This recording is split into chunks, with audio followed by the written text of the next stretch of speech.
Welcome to another episode of Neon Radio Podcast. I'm Reece. I'm Dan. I don't know if I can be nice, but I'll be sweet. I'm Declan. Sweet was always your best. This week we are continuing on with our Quentin Tarantino filmography, and we are reviewing Kill Bill Vol.2. Spoiler warning, we do spoil the film's plot and everything about it, so please go out, watch the movie, come back, and let us break it down for you. A little bit of info on the film first. As like the other movie, the film is written for screen and directed by Quentin Tarantino, with writing and character creation credit for Uma Thurman, Q and U. Cinematography by Robert Richardson, and bar the chosen soundtrack and Lifton samples by Tarantino, the original score for this film is done by Robert Rodriguez. For A $1. change up. For $1. $1. Really? Yeah. Is that a little bit of factoid you dropped? Yeah, but I think you mentioned it last time. Oh, did we? You've mentioned it on another one, yeah. I know we said that last week's one was not RZA, or someone like that. Was it RZA? No, but you've mentioned this fact before in one of the other pods, okay. yeah, for sure. Yeah, fair enough. Yeah. So, yeah, that's pretty much the film info for the movie. Let's jump into our initial thoughts. Declan, you're first this time. Yeah. I really like this movie. And I was remembering as I watched it how much I like it, but then I also remember when I got to the final part, something that has always frustrated me ever since the first time I watched it. Yeah. It's too many Bill monologues at the end, man, for me. It just starts to tire me. I was just like, oh, God. Because I think I just was like, oh, man, how many more fucking monologues do we need to have? Because it's 2 hours and 17 minutes, so it's long. And all the action happens at the start. Mm-hmm. And as cool as it is, that final part, and as cool of a character as Billy is, the way he talks and everything, it just was like, when he started talking about, I've always been a fan of superheroes, I was like, fuck, man, I don't really want to do another fucking Tarantino monologue now. We've got the goldfish. At this point. We've got now we're doing superheroes? Yeah. I do like the movie, but I was just like, oh, God, come on. All right, so that was your gripe. That's my gripe. Right. Yeah. But all around, you like it? Otherwise, I really like it. I think Fair it's really good. Fair I probably like it even more than the first one. That's fair enough. Yeah. Damn, man. It's going to be interesting. This is a fucking good movie. And I wish I put this in my top 10. Yeah. I really forgot how good this movie was. I loved it. I could sit there and watch another 2 hours of it just straight. Yeah. I can't listen. I think I've hit a point in my life where I don't like Tarantino's monologues at some point now. They've dropped out. Tarantino'd out. You want they're just so self-indulgent sometimes. He is. There's no doubt about it. I look at it as like it's art, man. I get that. I get that, but like the build-up of like I was trying to remember the point of the comic book monologue, and when he gets to the point where he's like, "You're a killer and you're pretending," I was like, "Oh, shut up, shut up." Oh man, he's making his point, but I don't know. I listen to it. It's like when you give what's the saying? You give a candy to a baby. It's just like, just take me. Yeah. Yeah. I'll agree with you on the front. Where for me, sometimes it's not even about what they're saying. It's about the cadence and rhythm of how he writes. I get that. Yeah. Like for the whole rest of the movie, I was in, and when it got to that point, I was like, I fucking heard too many of these monologues. God now. damn it, Declan! We get it. You didn't like the monologues. God. I loved it. Like it's. Oh man, the cinematography, it's acting, a gorgeous looking movie. The fighting and even the oldest, the crash zooms. It's like the first one was like a tester, and then the second one was just nail it in, and the cinematography alone, it's so good, man. I just forgot how good it was. Like even we'll go into it later, but yeah. I want to know what your thoughts are. My thoughts, I really this is the thing. Whenever I watch these movies, I always feel like they're one. I know some people you can look at it and go, they're two different films. That's how I feel. Yeah. But for me, they always feel like I could watch the full thing in one go and I would be happy. You could cut out that opening, like, her driving, which is fantastic, and then go straight to like the church scene and just bash it on to the end of the first one and then continue with the story. That being said, if we have to split it up, as we have to, I do like the first film more. Wow. And the reason why that is, I think that it's quicker paced. I think that it's more running along the lines of what the initial idea of the film was, until it became more of a philosophy. And it's right. You know, what Declan says, there is a lot of monologues. Yeah, I love. And I like him too, and I don't think I didn't enjoy him as much as you. Like, I enjoyed. I honestly liked all of them up until that final fucking final one. Superman and one. just really, I was like, oh, come on. I even enjoyed that one. Yeah. But that's because just the sound of how it all comes out from those characters and how it's written really resonates. I'm like, that's really interesting, and how they the talk. acting's so good, man. Tavi Carradine's a ripper in this movie. But I like the first film. I think it's just cooler. It's just cooler. I find this movie cooler. Yeah, I reckon. Really? Yeah. I find the first one is too. I don't know. I guess the age we're in now, it's very like, you know, pussy wagon and just getting raped in hospital. I think that's what pulls it out for me now. This I mean, film, that's pretty. Yeah, this I film get for me, that, this but- film for me too, but does have a lot of like, there's so Yeah. many creepy foot shots and stuff. I'm just like, Yeah. what is going on? And the Why Is is it foot in on- this movie? Yeah, dude, it's fucking it's heaps a of them, foot man. on a squashed eyeball. I was like, yeah. that. that's it right. cuts to her bare feet all the time in this Yeah. movie. It's Actually, half the movie she is in bare feet. 'cause Yeah. she takes Yeah. the boots off. he's obsessed with it. That's It's funny. It's so good. Yeah, it doesn't. I don't know. I like it. It's. I give it to him because he's just so damn unique. Yeah, and That's the one. He's got balls, The man. one thing I would, the thing that I wanted to highlight in my opening thing, I forgot to the most. before you do, Oh. can I just sorry? No, go. I really like the movie, and it's up there in my top like 10 Yeah. because those two movies are bashed in my top 10. They always Yeah, have yeah. been. So yeah, continue on. No, I wanted to say probably the biggest thing for me that I took away from it is that Uma Thurman is fucking amazing.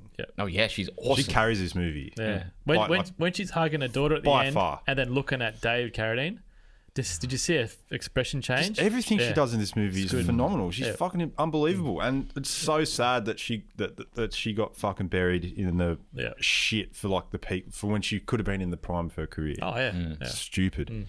She reminds me of they have a very, in a way, a similar look. The French girl from Before Sunset or Before Sunrise. Oh, kinda, yeah. But she reminds me of like, she's a lot stronger, Uma Thurman, her acting. But I don't know, there's something about those two when I think of the characters there's a film I could see them in, Yeah. like together almost, or writing together or something like that. I don't know, there's something about just a little tidbit. So, what's going on?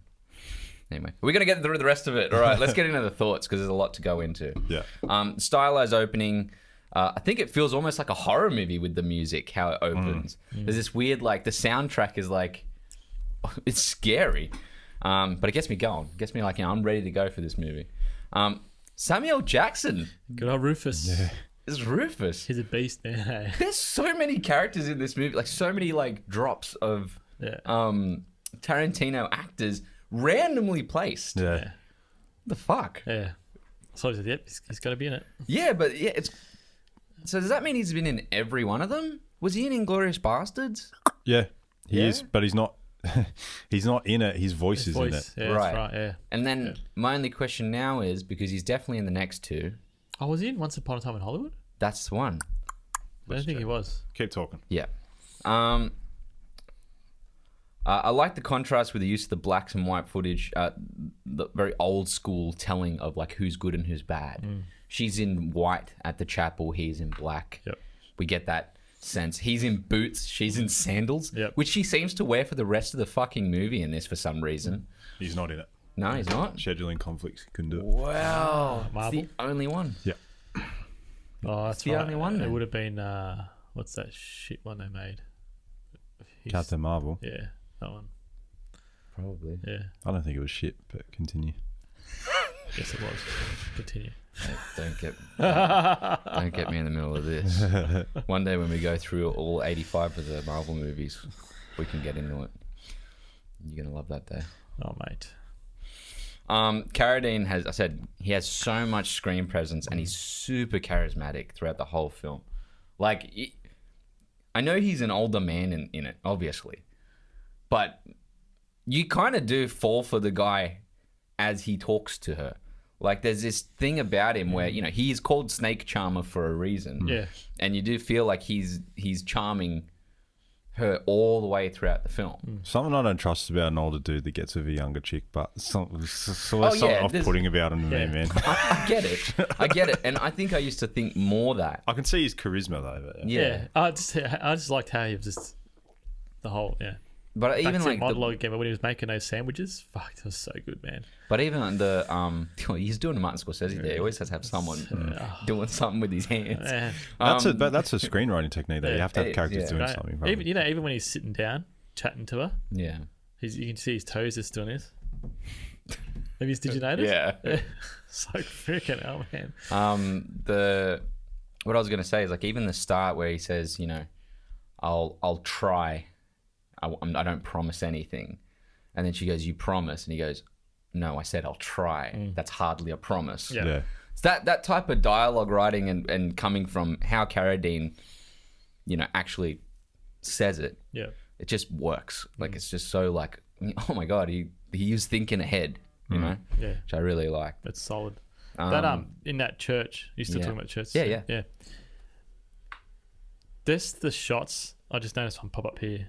You know when the camera just tracks forward where they're standing in the doorway. Yeah. I was going, man, that's a good shot. Yeah. Yeah, I was pausing it through certain parts of this movie, going, man, that's damn good. I think the black and white lends itself to this scene. We know it's Yeah, you look know, at that. Then you got the shots feet. of how the feet slowly walk into each other.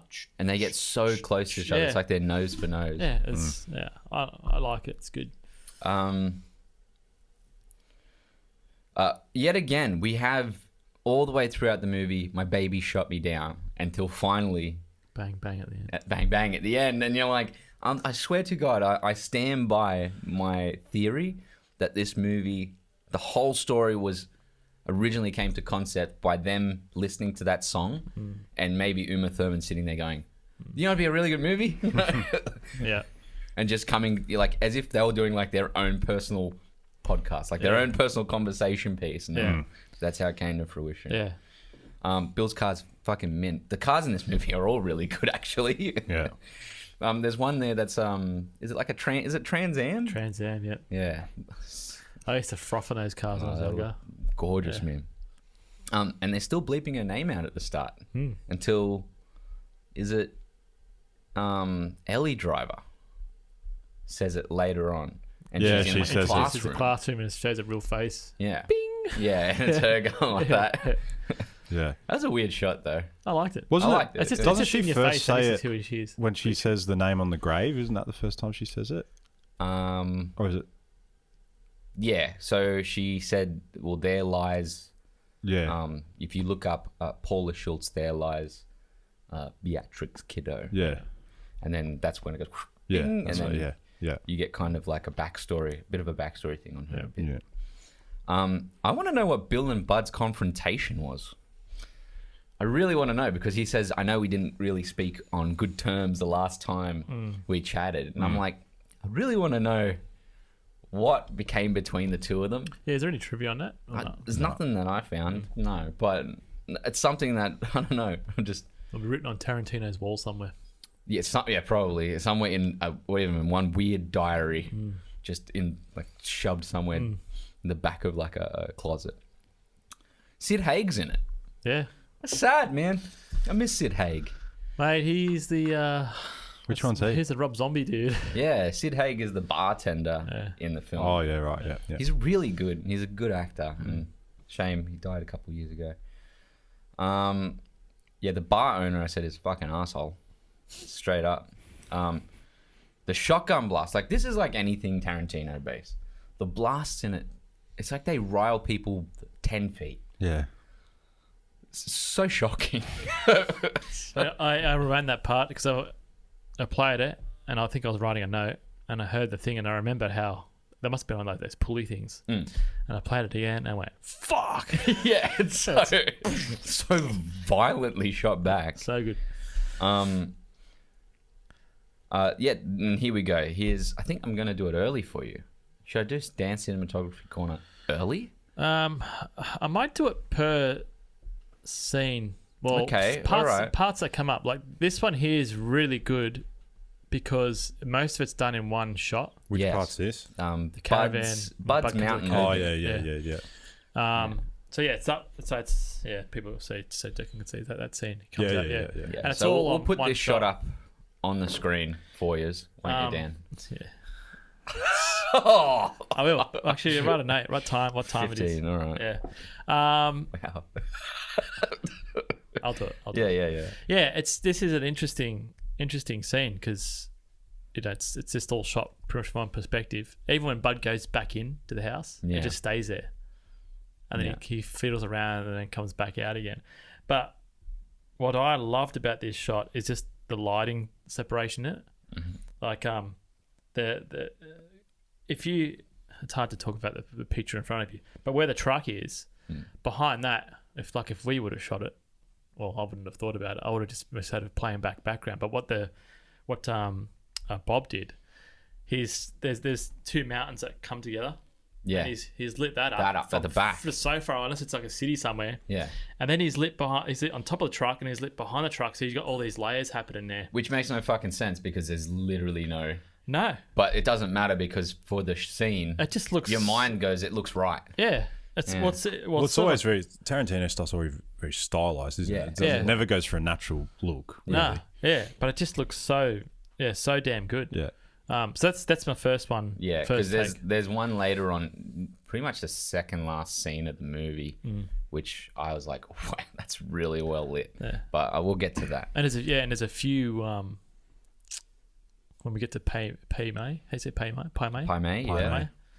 Yeah, when we get to that, I'll talk to you about that one. There was also a moment in it where the film's aspect ratio changed. Yeah. But just a moment. Yeah, when she's in the coffin.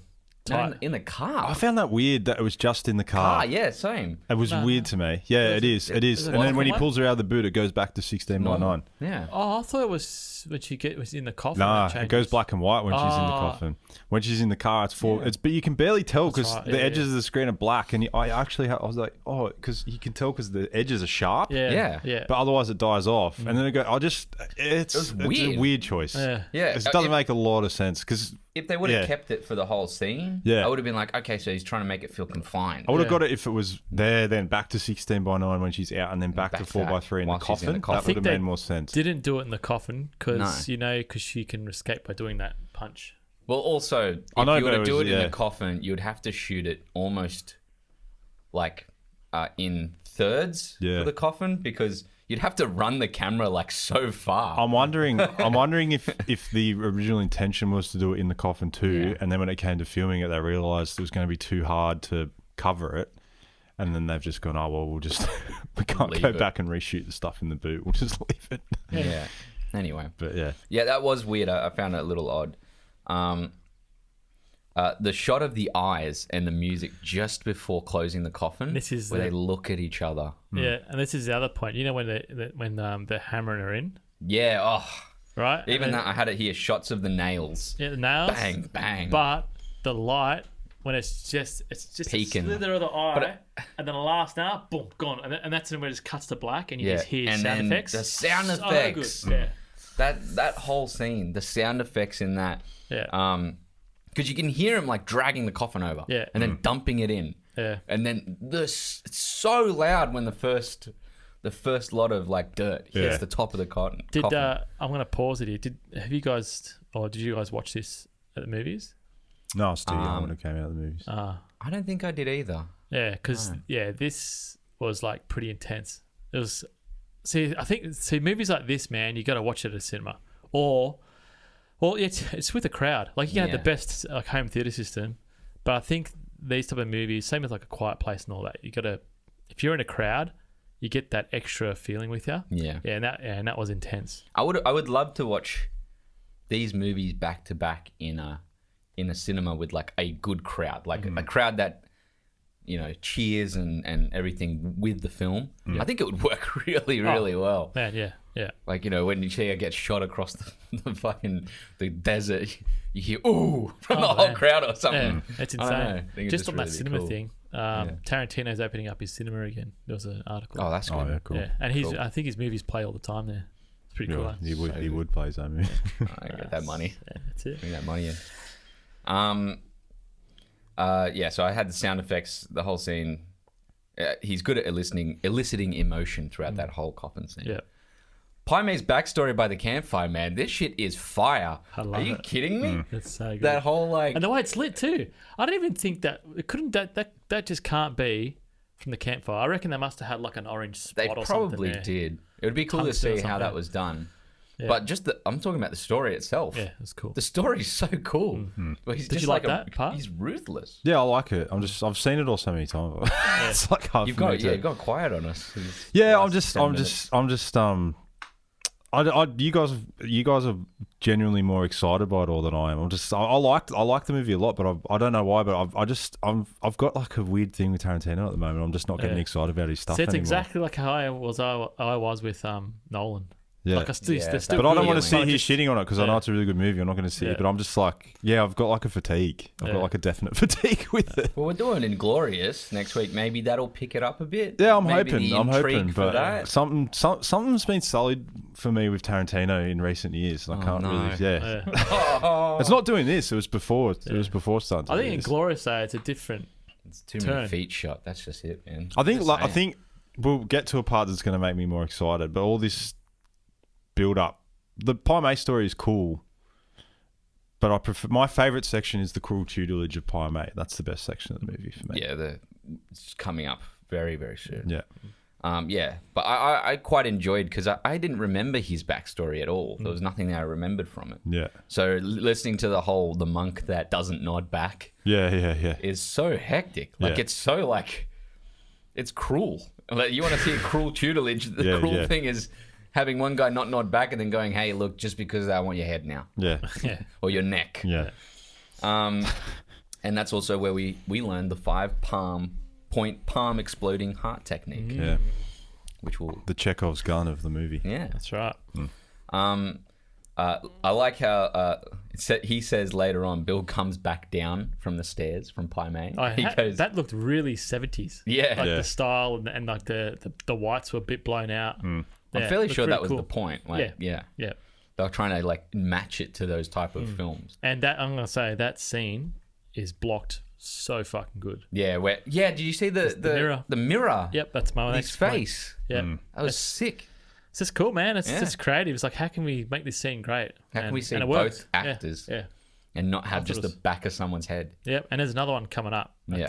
Towards the end. So yeah, I like how he says lonely Pai Mei hates Caucasians, despises Americans, and has contempt for women. And you're like, oh yeah, so he's everything. He's racist, he's sexist, and It's just he's Tarantino. just, yeah. That's in moment. Like, I'm not gonna lie, with some of the things he said, I'm like, Yeah. Jesus, Yeah. I would not be surprised. But he hammers his own people too, the Pai Mei. Yeah, he Because does. Yeah, he hate doesn't like. He Japanese. doesn't like. He doesn't like anyone. Well, It's he's just not himself. Japanese. He's Cantonese. Oh, Cantonese. yeah. You speak Cantonese. Yeah. Your Cantonese is terrible. Yeah. She says one word. Smashes him. You know the guy that plays Pai Mei is the leader of the Crazy 88s in the previous movie. Really? Yeah, Oh, I didn't same know actor. I love how he reuses. There's another actor. He did it that with he the reuses. guy that was the sheriff in the first movie. Yeah, Esteban. He plays Which- Esteban in this movie. Interestingly enough, do you know the son? No, you know the sheriff's deputy in the film. It's his son. That's That's James Yeah. Park. Oh, that Esteban scene is so good, man. I like that. And even he doesn't even He's blink. good. He just his eyes go like 3/4 and he just That's- oh fuck, it's good, man. Man, all I can say is, what's his name? Parks. Yeah. Can't remember his first name. Michael Parks? Michael Parks. Yeah. Thank you. He's so underrated, and I wish that guy would have gotten more roles younger, because him in this here, like the cigarette with the filter, he created a character. Yeah. Did you like that bit? Yeah, oh Like, my 'cause God, it he- was starting to drag for me at that point. Yeah. this is where the monologue's getting hefty. Yeah. Oh fuck, oh man, I was in his own world. I was just like, this guy, man, it's hectic. So you liked? Where was the point? The actual point where you're like, okay, we need this movie to speed up. No, it's not even that. I just think genuinely, I think that I can't get out of my own head with how indulgent Tarantino gets at times. And he's really good at what he does. Don't get me wrong. He's like one of the best directors in the world or whatever. But I get there's just this weird thing that I've had recently where the more I've read about him and stuff like that, I'm starting to question how I feel about him internally with myself, and then processing his art. I'm seeing things I didn't used to see when I was younger, because I used to watch his movies non-stop all the time. Yeah. And now I'm like, just there's some things and I'm like, I don't know. And I think really what turned for me, and he can say whatever he wants. He's a successful dude. And I'm just a pleb. Like I'm sure he doesn't give a fuck what I think about him, and nor should he. When he made a comment about how he's the best and he's untouchable and no one is near him, and I was like, oh, dude, like, what the fuck are you talking about? Is it not like we know that is not what you have to be a good, have the mindset like that to be a good artist. We know that there are lots of good writers and directors out there that don't have this, almost megalomania to their idea of themselves. Yeah, but to some, maybe some need that to get. Yeah, I get that to hype himself up. Yeah, that type of thing. But then I've listened to him talk about other people's movies, and he's really respectful and stuff. I'm kind of confused as to who he is now. I don't like. He plays parts. I think he likes acting as well. I've got a question for you. Not so you can take offense, but how can I word this? So what you're saying is, from him acting his self off screen, right? Which we don't know what his true persona is. Does that affect you watching? No, movies? It's more that I'm trying to figure. It's more that like knowing what he's like in the way that he talks about certain things, and then seeing it filter through in his movies, and that's why the monologues start to annoy me, because I've heard him say about other directors that their head's so far up their own ass and stuff like that. And for me, some of these monologues gets to a point where it's like and people like it, and I think he's better than anyone else in the world at writing absolute exposition. Yes, that just sounds cool, and you don't even care that it's exposition. I don't think anyone else in the world can do that like he does, and I think anyone that tries to copy him is just going to fail, because it's just a god. Yeah. Like he actually said this. Here's a quote from him. This is how much I used to watch interviews with him all the time. He says he doesn't believe in God, but he believes in God-given talent, and that's like his ability to write dialogue is like his God-given talent. He said that about himself, and I would agree with that. That's a true, because no one else can do it like him. Yeah. But don't get me, I like this movie a lot, and I think I'm even just being more picky with it. Yeah, that's fair now than I normally would be, because I'm watching it for the purpose of discussing it on this. And I kind of don't want this podcast to be us just sitting, the three of us going, it's so good, it's so good, it's so good. Yeah, no, good, I feel like I'm trying to like find, and that section is something that every time I've watched it, I've always been like, I don't really like how it goes from like a breakneck pace to the slow down, almost. It definitely is, which is weird for me because films. which is weird for me because I usually like slow burn stuff more. But when it gets to that point, and don't get me wrong, his performance is good, Michael Parks and that scene and everything. But I'm just like, we know where it's like, maybe because I've seen it before, but you know where it's going, you know where you want it to go, and it's like, just get me there at this point. Yeah, it's like that's. Yeah, I can definitely see that. It was, for me even, it's a long movie. Yeah. But I do feel like by the end of it... We had to watch it in 2 parts. Yeah. Yeah. But I do feel that by the end of it, the end of it, how do I say it? It turns into a very, very slow film. And if it wasn't just so damn enjoyable wanting to see her get the revenge, and wanting to see her reaction, because we know that her kid's alive, then the movie would have been dead for me already. Yeah. Like if it was just finding Bill and that was it, I think it would have been worse than, the reaction that she gets with her daughter, and then the fact that there's like this weird truth serum moment. I mean, I think the one moment in the film I would have cut from the whole thing, and it's definitely a criticism, is actually the scene you probably like the most, the goldfish. I think the goldfish scene is less intriguing to me than the superhero scene. And I think it has less to do with the idea of the importance of the story. I think, teaching the daughter that, death is apparent and this is what happens. See, I like is that because from a father perspective. Yeah. And I thought that's fucking weird, but I liked it. It was weird, Right. but do you know what I didn't like about it? When he tried to attribute it to what he did to her by killing her, I was like, dude, it's not the same thing. But that's their team. They're all psychos. Yeah, I know this that. is a I know child that, yeah. learning about death. Yeah. And what happens, and then you're like, and this is a grown man shooting a woman in the head, Yeah. being Did it hurt, knowledgeable, mummy? Yeah. and then I guess, look, sure, yeah, to me, I it just is take that as Tarantino. it is more important, but I think we could almost get the same message across of the superhero part, because the superhero part is the reasoning behind why he did what he did, and the other part is something that we already know that he did it. Yeah. So that's what I got from that. There's definitely things with this movie that are just have problems with. I think the pacing is a bit off. I can't pick anything from this movie that annoys me. And don't get me wrong, out of all the ones that we've done so far, I think this one is the best one that I've watched. Same. Yeah. And I'm just being extra picky about it. Yeah. And I really want to get back on the mind frame where I just love watching Tarantino stuff again. Yeah. But I think I started to fall out of love with him with The Hateful Eight. That movie, Yeah, you always say that. So I'm keen to see what but you I say love. about But it. this is the thing. Once Upon a Time in Hollywood is my favorite one that I've watched. And it's the slowest one. I love that movie though, but for me, that's him. That was a mature movie. Like it was like he had grown more to me. Like there's always been leaps in his career. I feel like the leap to Kill Bill was a big one. Like Yes. after that was a real change in style. And then after that, Inglourious Bastards was this other The leap. next leap, which wasn't Django far on- after. Yeah, and Django there was a big gap. It was 4 years. Yeah, but it wasn't really far out. If you look at the filmography, we get Kill Bill and that's it. And then we get Inglourious Bastards. But I would say from Inglourious Bastards to Once Upon a Time would be the next gap for me. Yeah, that's the thing. But Yeah. Django is probably not as big of a leap, but that movie's good. Yeah, Like, that's a cool movie. It's weird though. It's very shiny. Like, it's very it's a beautiful looking film, but it's the fact that everyone looks so clean in I haven't seen it in ages. I reckon I've watched it recently. It's still, I think it still feels like Still feels a good. Kill Bill 2. It's just in the West. Yeah, fair enough. I think that's what it is. It's Maybe just I'll see more that now that expanse we've and done cleaner this. backgrounds. Yeah.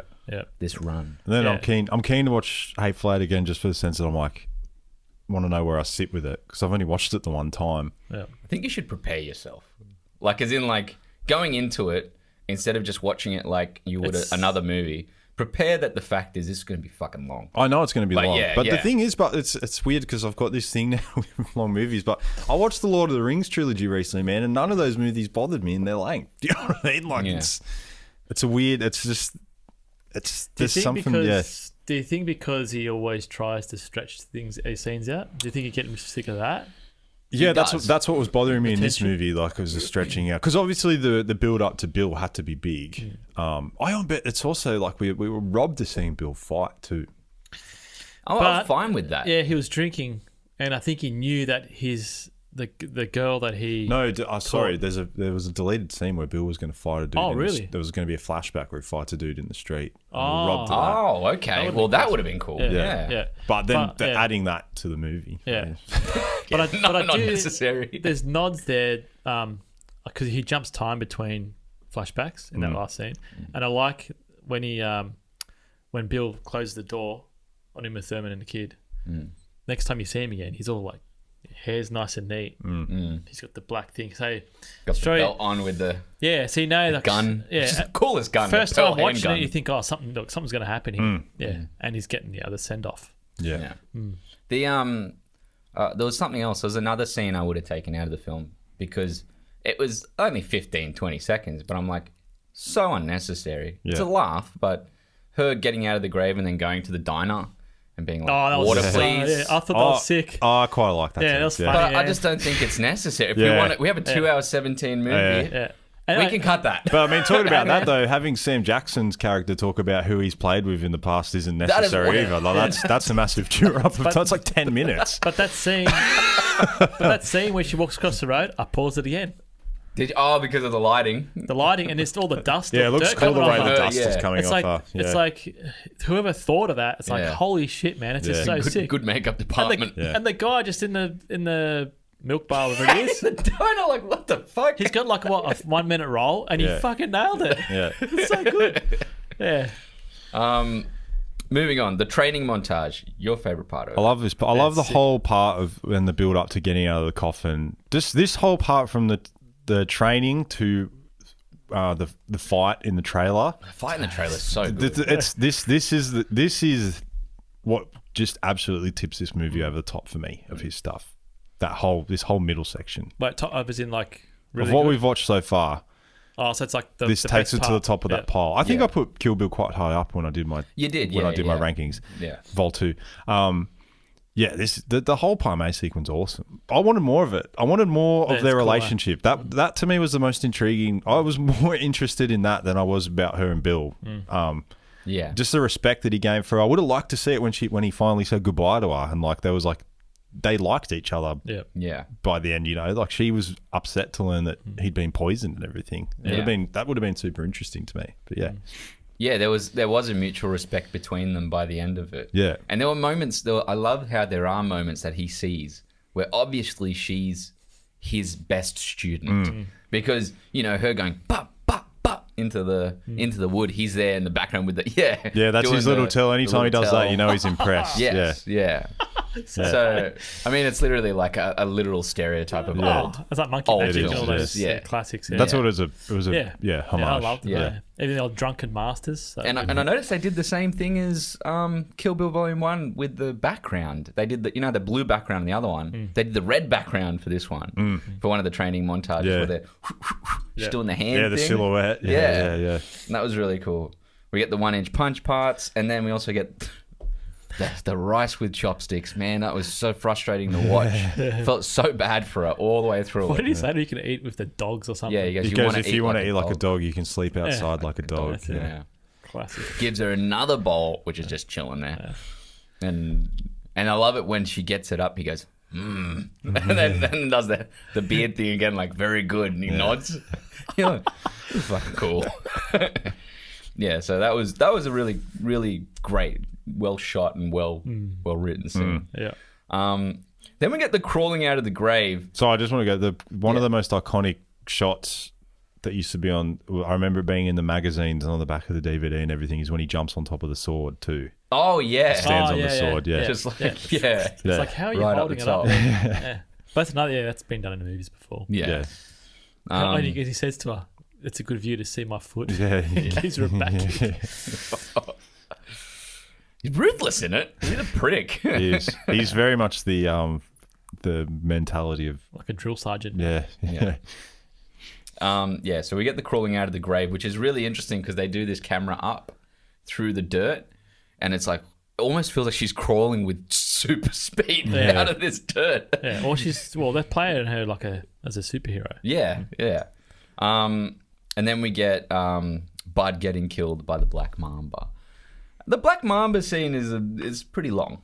Nah, Like- man. Loved it. It's great because Ellie Driver is so like Daryl Hannah in this, by the way, Amazing. is so good. The scene where she's before that on the phone talking about like how much do you want? You Yeah. know, well, this is priceless. We get that drop back from Bill before, Yeah.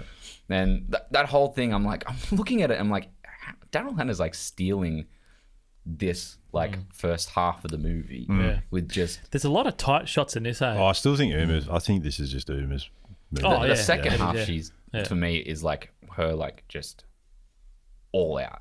Oh, when she's in the coffin and everything, she's fucking. She's good. Yeah. I do find they don't use many wide angle lenses, even for these tight shots. They've kept it all like looks like 50 or something like that. Yeah. That's Yeah. an interesting. Yeah, it is well, I mean, they're pretty cramped in most Yeah, of the and even- areas. yeah, but even in the tense scenes, like he doesn't use like your wide angles to show Yeah. or even to energy or anything like that. It's just there. We've already Yeah. established the location. We sort Yeah. of know where we are. Don't. Oh no, like Yeah. like saying, oh, this is going this way out there. Saying Revenant, right? These are like 15, 16 mils, and then Yeah. so it Yeah. just distorts everything. where he's kept it like old school, and it's just Yeah, well, he's just going looks for nice. that. He's going for that old school Yeah. feel. Yeah. I thought it's a good choice. Yeah, it doesn't seem like they swap out the lenses a hell of a lot. Yeah, it keeps it that same focal. Well, Deacons likes to shoot on 50 mil. It's the closest to the human eye. So maybe that's what they're going for. Yeah. So we get the cool fight. So fantastic with all the sword hitting Yeah, it's the cool, trailer. Just you can't open it. So good. Until we finally get the eye snatch, which is her reaction is fucking The amazing. build up to that It's the moment's best. really good though when they stand there facing off with the swords. Yeah. And she, like, we find out that Bud never did sell his Hattori Hanzo. It's sitting in his Yeah. golf bag. Yeah. And then she's like, they cross swords and then she just looks at her eye and whack. You noticed even that scene, just another cinematography thing. They use a lot of saying Hateful Eight. It's in there. What else? Inglorious Bastards, when the whole milk scene, they shine like a real powerful light down Straight the desk, down the center. and it bounces everything up. And if you look at in that trailer scene where Black Mamba is with Beatrix, Yeah. it's a really strong light source coming from the top, and it's just bouncing, hitting everything. Yeah, with Ellie. Yeah. Was Yeah. Ellie's the California rattlesnake. Oh, that's right, sorry, yeah. Yeah, Yeah. but Beatrix she's is the Black Mamba. and that's why she puts it in the bag of Bud. Yeah. Try and frame that's her. right, That was Kobe Bryant's yeah. alter ego in basketball, Black Mamba. Black I Mamba. saw there's like a little YouTube, yeah, Yeah. they're playing on top of a hotel or something, and it's like futuristic and that. Oh, maybe he just used to call himself the Black Mamba. Yeah, there's a little YouTube video on it. Eh? By the way, have you ever seen how Black Mamba moves? No. It's a different type of snake. They're so fast and they're so fucking angry. Wow. They're like, out of all the snakes I've ever seen, they're the ones that just they'll come after you for 10 feet to attack you. And most other ones will run. Yeah, crazy. But it doesn't attack her when she walks past because it knows. She's Black superior. Mamba knows that she's the Black Mamba. That's it. Yeah, but I thought it was an interesting take on how Robert Richardson does these shots. Straight down the center and he bounces uses it. Heaps, yeah. Yeah. Yeah. It's smart. It's common. It's a good way to do it. I just like her reaction with the eye snatch, just how she's in the background. I was just like, yes. Yeah. And she just you get- leaves her there. Yeah, Well, surely the Black Mamba's going to, Probably do its job, yeah. I mean, yeah. yeah, finished. And then it's like how, and it's the end of that chapter that she walks out of the caravan, and the door just goes. Bunk. Yeah, like a shotgun shell almost Yeah. goes off. Like just before that, you know Yeah. how Bud's making the cocktail. Oh, yeah, it's just spilling everywhere. It's just, he's so good, that guy, man. Yeah, Michael what's his name? Madsen. Michael Madsen. Yeah. Yeah, he's great in it. And you get that, that woman early on. That woman wants to kill us or something, and we deserve to die. Yeah. I was gonna say all these. But so does she. What all the tobacco spit? Oh, Yeah. all in her face. Yeah. Yeah. Gross. So, he's just like a bum. Jumping further ahead because we've covered a lot of it already. The Shogun Assassin. She shows her Shogun Assassin. I was checking out what it was. It's like an R-rated movie. Yeah. Like fucking hell. And then finally we get our end moment with Bill getting Five fired. finger punch. What did you think of the scene where the flashback with that you should have to take Oh, the down. pregnancy test. Well, Yeah. That was cool. Yeah. Yeah. This is what I was going to say about lighting. Because fucking lighting in that scene is off the charts. Dope, eh? Her She's face behind the bed. Yeah, her face is perfectly lit in like these shadows, like a chiaroscuro type of Yeah. look. Well, it's through the door, the hole in the door. Door. That's, Yeah. yeah. That was cool seeing. It was cool seeing her at like the peak of her powers too. Like Yeah. when the shotgun fire goes off and she does that little flip and kicks the door closed and yeah. stuff. It's really cool. Saying, Yeah. And she says it. She says to the woman, she goes, "I'm the deadliest woman in the world. Yeah. But right now, I am so scared. Yeah. So please look at this thing." And you Yeah. see the woman that's holding the shotgun, her face throughout that half a minute gets so fucking sweaty. Like, Yeah. But this is a perfect example of what you said about no one else can write a scene like that other than Tarantino. Yeah. It just But works. I loved it. But see, even that was at the late point in the movie and I liked that scene. Like I was like, yeah, this is like the elastic band theory. Yeah. And like proper effect. And it felt very similar to the one in Once Upon a Time in Hollywood when Brad Pitt, when it finally releases, and Brad Pitt goes apeshit in the house and everything. It was just like, that's how it was on par with that for me. I really liked it. And the part that I wanted to bring up just before the ending is when he says, I found you and I saw that, you were pregnant and had a kid and I overreacted. Yeah, it's because you overreacted. But I could see like he was being genuine. Like Bill was being super genuine about the moment. He's like, like I was so angry that I did that. Yeah. Like, anyway, I thought that was really interesting little part. That's how assassins overreact. Yeah, I know. Scary. They're not even human. Yeah. But let's move on to our first segment, Digging Deep with Declan. Do you have anything for us, Declan? I do. I referenced when we did Kill Bill Volume 1 that this was going to be my Digging Deep. I don't know if you guys know much about this. The shot when Uma's driving the car down the dirt road. Do you know the controversy that occurred with that came out in recent times? Yes. You would know about it. I do, and I watched it last night. I'm about to get into it. Do tell. So basically, Tarantino didn't want to use a stunt double for that. He wanted Uma to do it. Yep. And she didn't feel confident about driving the car that fast. The stunt double wasn't there. He also wanted Uma to do it. Yeah. For the hair, the way the hair was going to fly and everything. Yes. She didn't feel confident about her driving skills. Right. And it's in an old Carmen Ghia. So basically... Does that little blue car, yeah? Yeah. And on a dirt road. She crashes the car. And I'll show you. Oh, wow. Bam. Oh. So that's Uma, right? That's a real... That's real. That's her. Yeah, full that's crash. wow. And then basically they tried to bury it. Well, Weinstein tried to bury it. Yeah. And Tarantino eventually got the footage out there, which she credits him for. But that really severed their relationship. She got permanent injuries from it. It fucked her knees up and stuff, and she got a concussion and everything. Yeah. And Harvey Weinstein told her she could have the footage if she agreed to sign a non-disclosure agreement about the whole incident. She refused. Sue. She wouldn't sue. Yeah. So basically, you can maybe put two and two together about why her acting career stalled. Weinstein. Yeah. And she also in the Me Too movement, he sexually assaulted her as well. Wow. And her and Tarantino have now made amends, but it is a bit of an example of pushing something too far for the sake of getting it. Caused a rift in trust between them for many years. 100%, yes. And I don't see them ever working together again. No, probably not. But this stayed hidden for all this time until 2018 it came out. Yeah. But he was the one that got it out, thankfully. Yeah, That's like, she did appreciate it. She said that he was immediately remorseful and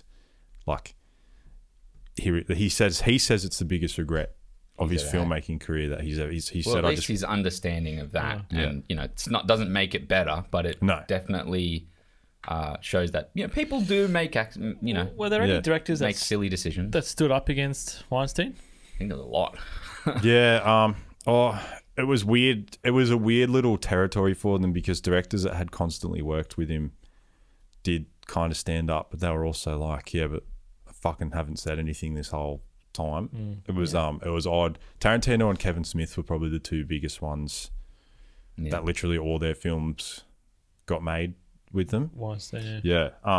Linklater as well, wasn't it? I think Linklater was in maybe. Maybe. Yeah, they came out, but they were also heavily criticised for staying quiet for so long. Which, I don't know. It's a real... Obviously, they should have said something, but... Things are changing. They are changing. They're changed for the better, and something like this didn't. But look at how much power the dude had. He kept this buried for years and years. We know that Miramax was one of those that was one of the companies that had their mitts in the Academy Awards. Anything that they were doing were pretty much going straight to the Academy later. Yeah.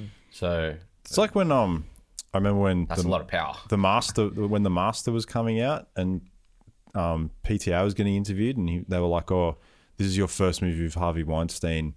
Don't you reckon he's the best person to have, because this will get you awards?" And he must have not had a good relationship because his answer was really weird. And he said, "Yeah, man, he's bullying a China shop," and that's all he said. And never worked with him again. He's what? He's a bull in a china shop. Yeah. Oh, okay. And then he never worked with him ever again. So Well- I'm like, something went down there. Like they must have had like a confrontation or something. Everything you ever heard about Harvey was Yeah. always that he was always angry. Yeah. He was always hot-headed. Yeah.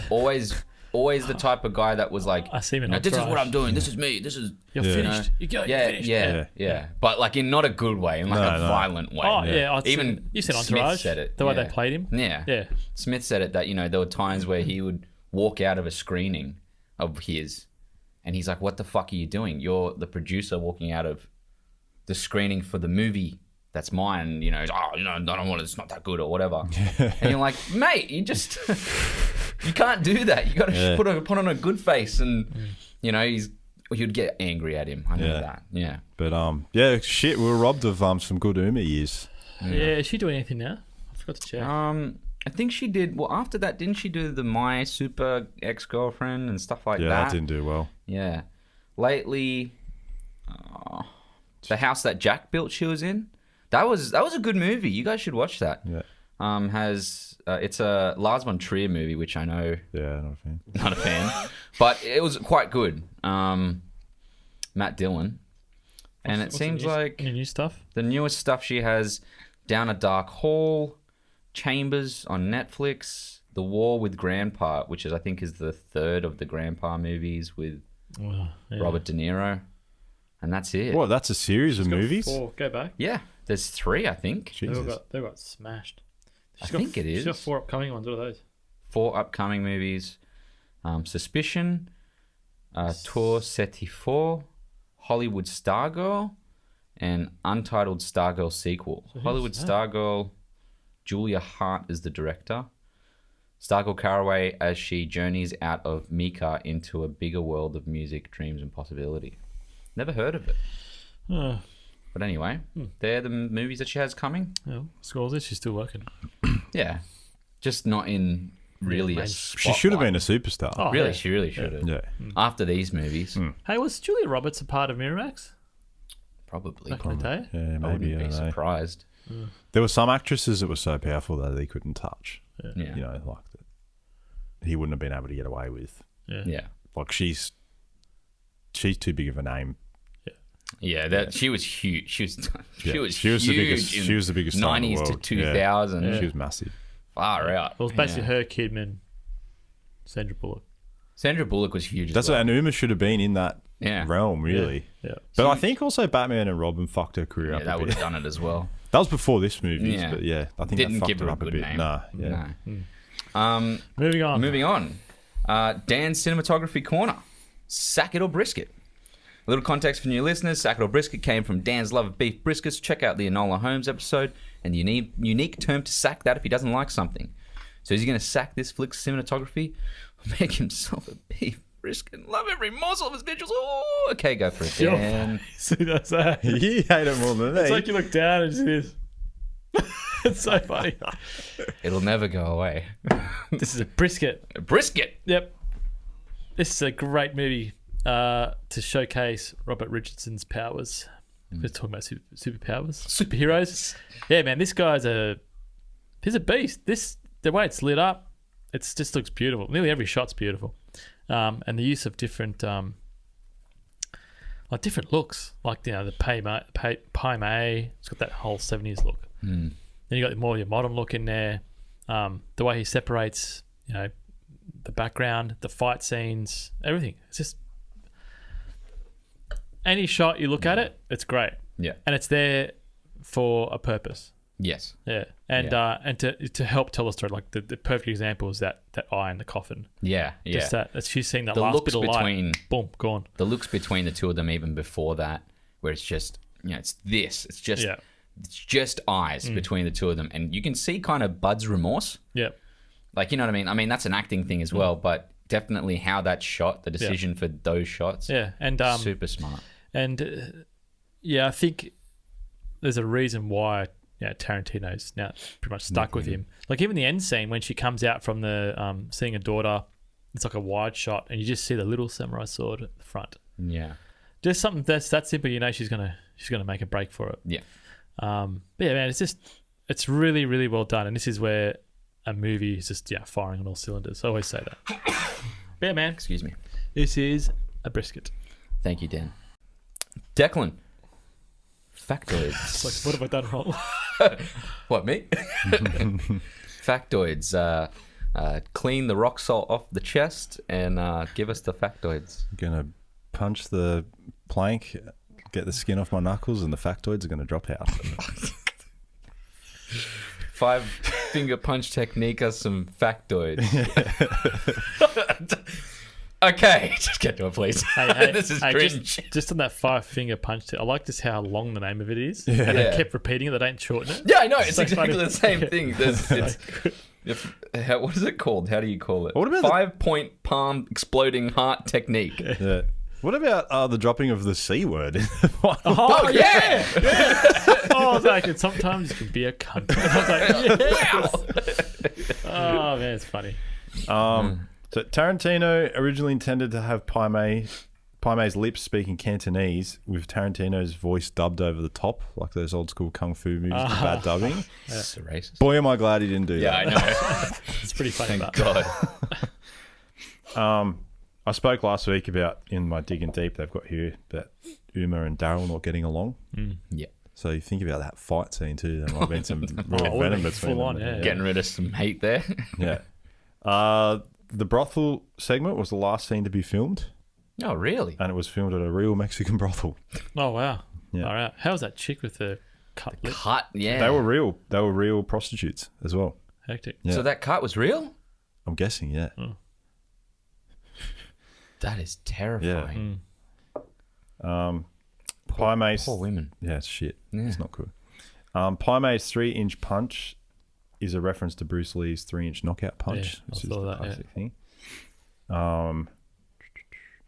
I think I mentioned this one in the Reservoir Dogs one, but I'll go over it again to see if it, because I forgot to pay attention to it. The gasoline can that Michael Madsen uses on the cop Yeah. Oh, in yeah. Reservoir Dogs is in his trailer in Oh, this movie. Ah. But I don't know why I forgot that to would pay make- attention to it. I don't know why though. That I guess I mean it's It's just an Easter egg. connecting, Yeah, it's just an that's Easter what egg it like is. the Marvel movies do. Yeah. Yeah. This is the first Tarantino film that uses real brand names in the movie. He's never done that before. He usually has alternate names for things. brands are there in this? Don't know. It says it has several real life products and brand names appear in the movie. Maybe like the spirits or something. Yeah. At the end, Or the bread. the bread maybe. Yeah. Yeah. It's Wonder White. I don't know. Like I don't know what it is. Wonder White. I think so. The boots Uma Thurman has on when she's buried alive are the same boots that Michael Madsen used in Reservoir Dogs, Huh. and the straight razor is the same one as well. Oh, that's cool. That's a good little connection. The story Esteban Viejo, Michael Parks, tells about Bill in the movie theater sucking his thumb is a story Kurt Russell told Tarantino. Kurt did the same thing at a drive-in movie theater when he was a boy when he saw Marilyn Monroe on screen. That's creepy. Yeah. So I guess that's a good connection then to Death Proof. Oh yeah. Yeah. So it must be mates. The club owner that hated Bud's hat, this happened because Tarantino didn't like Michael Madsen's hat when he kept turning up on set wearing it. He refused to take it off, so Quentin got back with a little change on the script the next day, and Michael Madsen had to follow it. That fucking hat. How many times have I told you? Hey, I was just thinking about another thing about the company placement. It was a red coffee can that was in the heaps too. His tobacco spit. Ah, yeah, maybe. Yeah, that would be yeah. like the bean can or something. Yeah, I thought it was beans, but you put it Was says it coffee? coffee. Yeah. Nestle. So here's the two biggest deleted scenes that I was talking about. So there was a chapter called Yuki's Revenge that was cut from filming to accommodate the massacre at Two Pines. Right. This was going to have Gogo's sister, Yuki Yubari, seek vengeance on the bride for killing her sister from the first film. And that's, when she says, I no longer have the van, because the guy was like, I thought you drove yeah. around. Yeah. It gets destroyed in that sequence. Right. So That would have been too. I guess canonically it still happens, Yeah. but we just don't get to see it Yeah. because Pretty the van much. still gets destroyed. And then Michael J. White filmed several scenes in this movie with David Carradine, but these were cut from the final film due to pacing concerns. And I'll have to check this out. I'm sure it'll be on YouTube or So that something. would But have there's been a lengthy confrontation between the two. Is the only deleted scene on the DVD. Michael J would be spewing because that'd be his That would his have been big a good breakout Yeah. for him. because all he just does those really Well, he had fighting also movies. Spawn. Yeah, Didn't go average. very well. No. Unfortunate. Yeah, Blood and Bone was really good. That was like a straight to DVD. He was in that YouTube Mortal Kombat series that they did. Hey, he played Jax. Yeah. He was good in that. Yeah. He would have been a good Jax now. He's an older dude, so you know. I don't know like- what you're talking about. But he would have been a good Jax now. Like, come on. Oh my god, now we've cut. God damn it. It's gone from Daniel's mind. Man, it's gone. But What movie? He says. I wanted to add one thing to the factoids. Yeah. Paula Schultz is the wife of Dr. King Schultz Oh, for real? From Yeah. Oh, cool. from Django. Django. Yeah, right. Huge. So yeah. that was the connection. Yeah, that's cool. That was probably Yeah. better with the digging deep, but yeah, That's hectic. Would have been more maybe in that line of that, but No, yeah, it's I just a thought fact. that name was sounded familiar. yeah, Paula Schultz. So that's where it comes from. It's the wife of Dr. King Schultz, So Dr. King Schultz, he's the Christoph Waltz. Christoph Waltz, yeah. He's the German. How funny is the little? I see the little tooth going on the caravan. Yeah, in the caravan. Yeah, so funny. Couple weeks away, man. All right. Final thoughts. Let's finish this boy up. Did you first before Declan? You go first, Dan Man. This movie is fantastic, and I wish I put it in my top 10 because I enjoyed the ride. What did I have it as? You had it as 8, number 8 of the Wow. 9. Man, my list is hectic. Yeah, but we're going to fix that up later. Yeah. You had it as number 2 of the 9. Yeah. Declan? See, I do. I like this movie a Yeah, lot. Yeah. it's pretty- you keep trying to reinforce that you still like this movie. I do like it. Yeah, I know. He does. Yeah. I just want people to think that he's bagging it for no reason, which is good. Yeah, look, man. I'm a cinematography person, so I really enjoyed it. I love anything Tarantino is doing from Kill Bill 1 onwards. I think it's just leaps and bounds. Like Reservoir Dogs is still good. He came out firing on all cylinders for a confined space movie. And then I think he just like Pulp Fiction. It's good, but I still think it's overrated. I still reckon Reservoir Dogs is better. I would agree. That's because that's like the tent. Yeah. That's like always Everyone, yeah. references his tentpole movie. But It doesn't come close It's to the true. ones. It's, I yeah. think that movie. I think if we were up with that movie, I think that movie changed Hollywood in a way. Just it scorched the indie market and it got everyone interested in indie films again. I think that's the Yeah, probably relevance why that it has. Yeah. It had an impact. Yeah. Yeah. Yeah.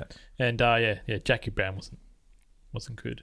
I didn't And like Jackie Brown either. yeah. So then we got Kill Bill, that's when we started to see, he got hooked up with a great cinematographer to help tell his vision. And then in Kill Bill 2, I think this is probably the best one so far for me. So this is gonna be a 9 out of 10. A 9 out of 10. Yep. Wow. I haven't scored a 9 in a long time. Yeah. You really enjoyed this movie. Yeah, it's good. That's fair enough. Declan. Yeah. No, it's number 2 on my list. It's probably good chance it's going to stay sitting there. Yeah. I've always liked this one more than the first one. But yeah, these two movies, it's a definite leap up from Kill Bill Volume 1, and this one takes another leap up. Yeah. And like when I criticize the dialogue stuff, that's something that I have an issue with across all of Tarantino stuff. Like that's just something that I get a bit tired of. Yeah. The more and more. Fair enough. Yeah. But I can see how. yeah, Yeah. it's really good. It's really, really good. Yeah. I always say he's a master Yeah. at his own style. Yeah. Yeah, for me, I love this movie, but I like the movie packaged. I've always said that. I'll continue down that path.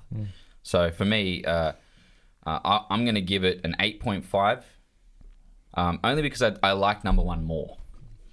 But that being said, I mean, as a one piece film, this is like a 9 for me. As a 2-piece, number 1 is 9 and number 2 is 8.5. And I think that this is, to me, personally the Quentin Tarantino magnum opus. And that's only because he hit this point where it's not like it isn't his adult filmmaking. It isn't that Once Upon a Time in Hollywood. But it is also a fun as well. And it's this level balance. It is his Royal Tenenbaums. You know? Yeah, I hear you. You know what I get mean? that. Yeah, Like, that makes it. Yeah, this is definitely Kill Bill is definitely where his career takes a turn. Yeah. Yeah. I find Kill Bill 1 is more of a, if we're going to compare it and say, I'll say Kill Bill 1 is more of a teeny bopper, right? Person. And then Kill Bill 2 is more of a parent. That's how I see the two different things. I'd say So the I second don't. movie matures. I just first wish when you said you saw them at the cinema, I wish I was older and then I got to, because I did get to experience the phenomena of, like, you know, I'd seen this movie on DVD when it came out at the video store, and I'd been waiting the year for it after watching Volume 1 to know what was going to happen. Like, me and Dad were watching them together, and then I remember being like, fuck yeah, I get to go to the cinema to see Inglourious Basterds. I get to see my first Tarantino film at the cinema, you know. And it's R-rated. Inglourious Basterds, was it? Oh, no, not Inglourious. Sorry. Yeah. Kill Bill was. Kill Bill. I was 18 by the time Inglourious came out anyway. Oh, okay. Oh, you can still get in there anyway. Not R-rated. No, you can't. I have before. With as a kid. Oh, no, you're not like a young whippersnapper. Yeah, kid, But you if can't you're get in R-rated. 16 or something. I've been in before. When you're R-rated, an R-rated film, Yeah. they don't do it. When I was a kid, they wouldn't do Well, it. I've been in. Anyway, sorry. Yeah, but anyway, like, I remember Horrible. I remember. Yeah. Anyway, keep Damn going. Sorry, mate. and I just remember the phenomenon of seeing Just one that. moment. No. I remember and being like, like, motherfuckers stepped it up again. Yeah. That's always an exciting prospect for me, being someone that's in the movies, is when you like a director and going to their next movie at the cinema, experience it for the first time, and you go like, well, this guy's fucking, he's gone. He's gone for it once again. That's always exciting for It me. is, yeah. If I was him, well, how would you react, or what would you think of when you're making a movie? Like, say me, right? Like, I go and shoot a wedding. I'm always nervous when I deliver it all the time, because, like, you know, you put your sweat into it. But imagine him. This is being seen by billions of people, and you go to do you say he's number 10, his 10th movie coming up. It's like, man, what if people aren't going to like this? Everyone's expecting it to be like his just. There's the always ultimate- that. Do you know what I mean? From gets to his head. No, you go first. Right? I was going to say there's always that front with any artist, I think. But I do think that this is where what Declan was saying before about that little bit of megalomania, a little bit of, you know, I'm the best. Sometimes that has to be there. Oh, yeah. With To certain counter it. people. Yeah. You know, I think the best directors don't need it because that means that they're not only good directors, but they're good people. Yeah. But, you know, some of them need a big head to do big things. And I guess that's his way of coping with it, eh? I know too. Yeah. I've heard a lot of directors. I don't know if I've actually specifically heard Tarantino ever say this, but a lot of directors, like your mate Nolan, has said it, and they take on projects that they feel uncertain about in terms of being able to do it, because it gives them fear, and fear is a primal human motivator that makes you try harder, which is true. And I think that's a big part of it. I think that's why the best directors are always stepping up, and like that's why Spielberg, some of his stuff's been, because he kind of coasts every now and then, doesn't he? Really, like, so it makes me wonder. Now, I always come back to Denis Villeneuve with this Dune thing he's got going on here. Well, he pushes himself. Yeah, he like, does. fuck, Yeah, man. this is Like, because Blade Runner was a push. Yeah, but everyone's going to think, I don't know. It's like people still have low hopes for this Dune movie. That's I good. said it's going to be hard. Yeah, so The lower the hopes go, Yeah, but it's like a the better it'll Tarantino. be. When will he? chances are someone's going to make, like, Jackie Brown is in causes like that's. I mean, a lot of people like that movie, but Hateful Eight as well. I mean, I know I keep saying I'm going to watch it again, but there's going to be lulls here and there in a person's career. It's like geez, man, like you can't Well, yeah. have it go up all the time. I Like, hope it's not his 10th time.